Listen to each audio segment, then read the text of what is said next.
ouvintes, simpatizantes da Palavra de Deus, nós estamos diante de um texto muito conhecido, a qual foi escrito pelo nosso irmão Moisés, através do Espírito Santo. Moisés, ele recebeu a mensagem de Deus. Moisés, ele foi um homem escolhido por Deus para poder escrever os 5 livros da Bíblia: Gênesis, Êxodo, Levítico, Números e Deuteronômio.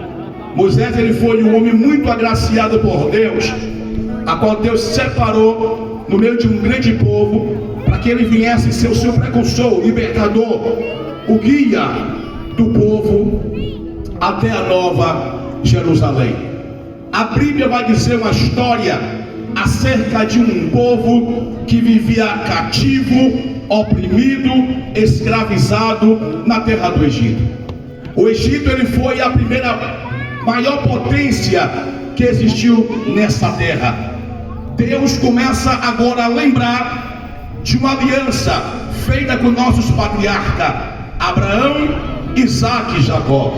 A Bíblia vai dizer que Deus, ele começa a olhar do céu para a terra e começa a procurar um povo. No meio desse povo, ele procura uma família, e no meio dessa família ele procura um homem a qual viesse estar para poder fazer segundo a tua vontade. E a Bíblia agora vai dizer no livro de Gênesis, capítulo de número 12, verso 1, que Deus agora chega na terra de Ur dos Caldeus, na antiga Babilônia, que hoje se encontra o Iraque. Deus, ele chama um homem chamado Abrão, que vivia na terra da idolatria. Então Deus diz: Abrão, Abrão, sai da tua terra, do meio da sua parentela, e vai para a terra que eu te mostrarei, e ser tu uma bênção. Amaldiçoarei aquele que te amaldiçoar, e abençoarei aquele que te abençoar. Abraão não questionou a Deus, perguntando a Deus aonde ele deveria ir. Abraão não questionou o Senhor aonde é que ele deveria repousar. Não, Abraão preferiu obedecer ao chamado, porque a Bíblia diz que o melhor é obedecer do que o sacrificar. Diz a Bíblia Sagrada que quando Abraão, ele aborda seus jumentos, sua família, e segue ao destino a qual Deus designou para a sua vida, agora ele começa a questionar a Deus, ele começa a se examinar, ele começa a ver que ele precisava de uma pessoa que viesse ser herdeiro daquilo que ele possuía e da sua promessa.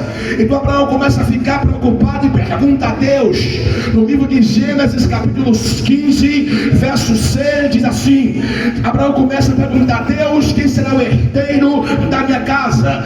Porque o único herdeiro que eu tenho dentro da minha casa é o Damasceno Eliezer, ou tal de Eliezer. Então Abraão começa a se preocupar, perguntando a Deus que o único herdeiro que ele tinha dentro da sua casa era o Damasceno Eliezer. Aí você pergunta: mas pregador Gilson Souza, me fala para mim que esse tal de Eliezer. Aí eu vou te falar que esse tal de Eliezer foi aquele mordomo de Abraão, foi aquele homem a qual Abraão disse: olha, vai da cara da minha família e procura uma mulher para que possa casar com meu filho Isaac. Então esse tal de Eliezer olhou para o servo Abraão e disse: olha, se essa moça não quiser vir, eu posso ir para outro lugar, eu posso procurar uma mulher para que possa casar com Isaac, que não seja da família. Abraão olhou para ele e disse: olha, você não pode trazer nenhuma qualquer mulher, tem que ser da minha família, que tenha meu sangue, que tenha meu pensamento e que sirva ao Deus que eu sirvo. Então Eliezer colocou a sua mão debaixo da coxa de Abraão e ali formou um pacto, uma aliança, um pacto perfeito. Então Deus agora chama Abraão pela segunda vez, dizendo: Abraão, saia da tua tenda, olha para as estrelas que há no céu. Será que você pode contar? Eu posso ver Abraão contando de 1 até 10, se perdendo na conta. está dizendo, não dá para mudar. Aí o Senhor fala, assim também vai ser a sua descendência, mas porém ela vai ser peregrina em terra alheia, vai viver cativa, oprimida, fracassada, arruinada, humilhada, rejeitada, mas depois de 400 anos eu vou descer de mão forte e vou libertar o meu povo da terra do Egito. Então Abraão acreditou na promessa que Deus liberou para a sua vida. Abraão gerou a Isaac, Isaac gerou a Jacó, Jacó gerou as 12 tribos de Israel. Um dos filhos de Jacó, chamado José, ele agora é vendido. Ele é vendido pela caravana de ismaelita. Os seus irmãos ciumaram, os seus irmãos invejaram o que Deus iria fazer na vida de José, porque Deus chegou no sonho para José, e José agora vai na mesa, na ceia, e começa a delatar o projeto que Deus já designou para a tua vida. Mas os seus irmãos ficaram enciumados, os seus irmãos ficaram invejados, e chegaram ao ponto de projetar até mesmo querer tirar a vida de José. Mas não, ele vendeu José para a caravana de ismaelita. José chegou na terra do Egito como escravo, mas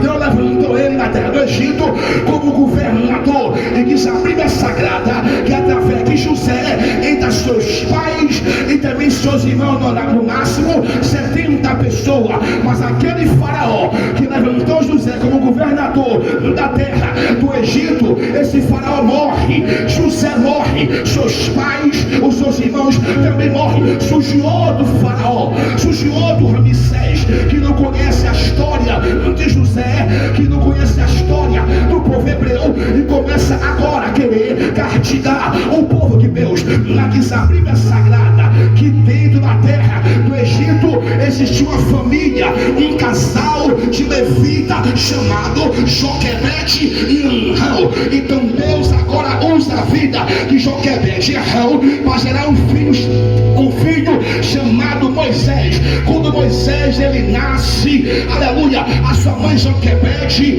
ele pega essa criança, coloca no cesto e coloca na margem do rio, e diz a Bíblia Sagrada que agora a filha de Faraó, ela vai se banhar na margem daquele rio, e ela observa uma criança chorando dentro de um cesto. Ela pega aquela criança e leva para o palácio. Agora Moisés é criado dentro do palácio de Faraó. Moisés agora é criado dentro do palácio do pior inimigo de Deus, que era Faraó. Então Moisés começa a aprender a teologia, aleluia, da terra do Egito.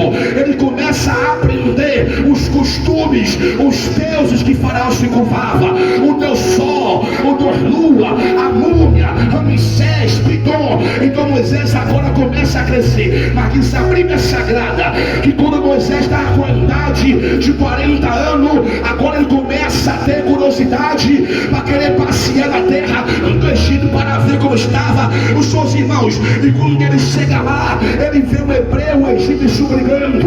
Ele pega aquele egípcio, mata e enterra na areia. Mas diz a Bíblia que no dia seguinte agora, Moisés volta a passear na terra do Egito, e agora ele vê dois hebreus brigando. Ele para e diz: olha, por que vocês brigam, rapaz? Vocês são irmãos, mas só que o fácil. Vem cá, Moisés, por acaso você quer me matar? Como você matou o egípcio ontem? Por acaso você quer tirar minha vida? Como você matou o egípcio e ocultou o cadáver? Porque você cometeu 3 delitos. Você cometeu o delito de execução, você cometeu o delito de omitir o cadáver, esconder, ainda vai fugir também. É 3 delitos, Moisés. Moisés coloca a mão na cabeça e fala: descobriram o meu delito. Aí ele foge para a terra de Midian. Diz a Bíblia Sagrada que a terra de Midian, os midianitas, era filho de Abraão com Ketura, a sua concubina. E dentro da terra de Midian existiu um sacerdote chamado Jetro. Jetro era sacerdote da terra de Midian. Agora Moisés vira genro de Jetro. Moisés agora vira pastor das ovelhas de Jetro. Diz a Bíblia Sagrada abençoada, que agora você vai apacentar as ovelhas do seu sogro Jetro, lá no Monte Horebe. Era Deus capacitando ele, era Deus dando instrução a ele, era Deus dando inteligência para que ele viesse governar, guiar um povo grande, um povo de Deus. Então Deus está levando você para o deserto para poder apacentar as ovelhas do seu sogro, para poder instruir ele a forma e a maneira que ele deveria guiar o povo de Deus. Diz a Bíblia que quando Moisés estava apacentando as ovelhas, aleluia, no Monte Horebe, Deus agora começa a manifestar o seu poder no meio de uma sarça. Diz a Bíblia que a sarça ardia, mas não que a igreja.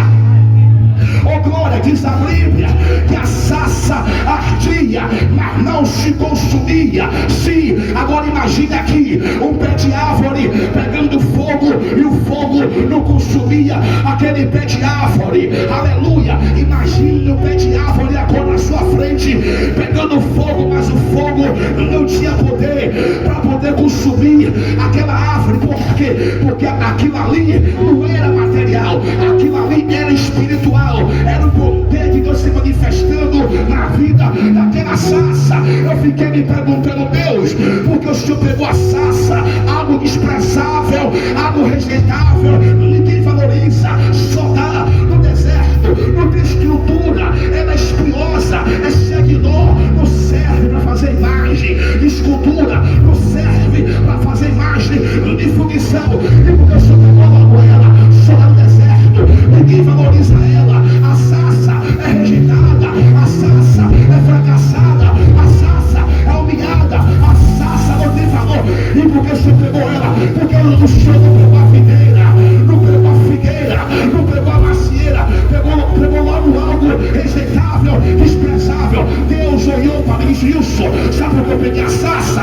Porque eu sou assim, meu filho, eu pego as coisas loucas deste mundo para confundir a sábia, eu pego as coisas fracas deste mundo para confundir as fortes, eu pego aquele que não é e faça por quê?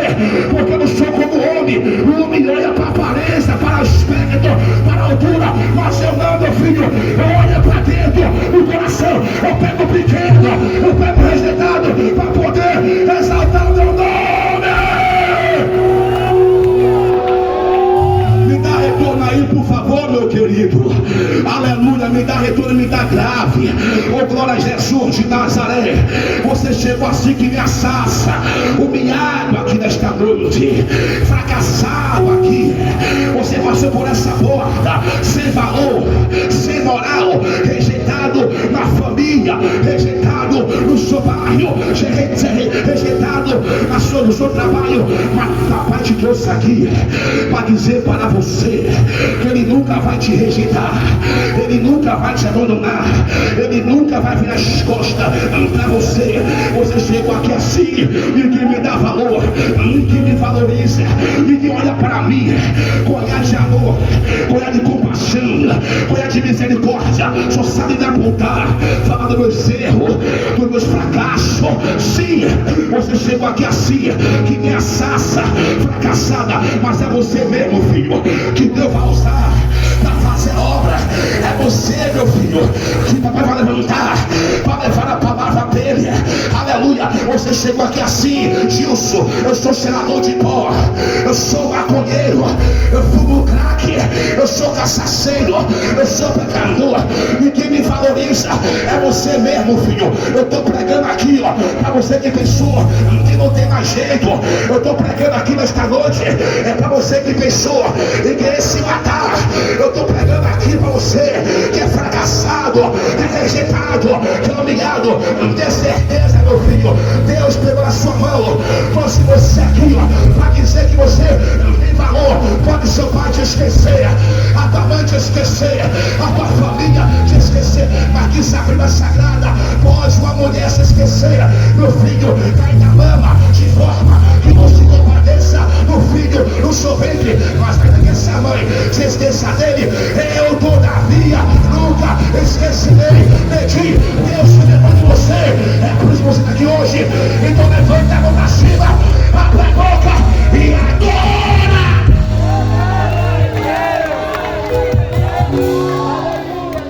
Deus nunca te esqueceu, Deus nunca nunca te rejeitou.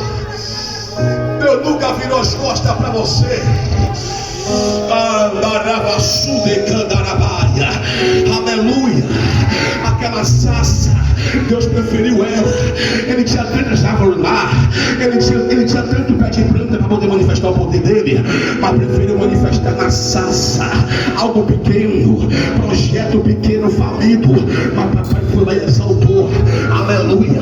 Mas olha para cá, quando eu olho para a história daquela sarça, eu olho para mim, sabe por quê? Porque eu também igualzinho a sarça, rejeitada, humilhado, fracassado. Eu quero contar um pouco da minha história, para que você fique sabendo que existe um Deus no céu, a qual tem o poder de libertar a vida do traficante, do bandido, do assassino. Olha para cá, eu morava bem ali, no bairro da Liberdade, Perovais, Avenida Peixe.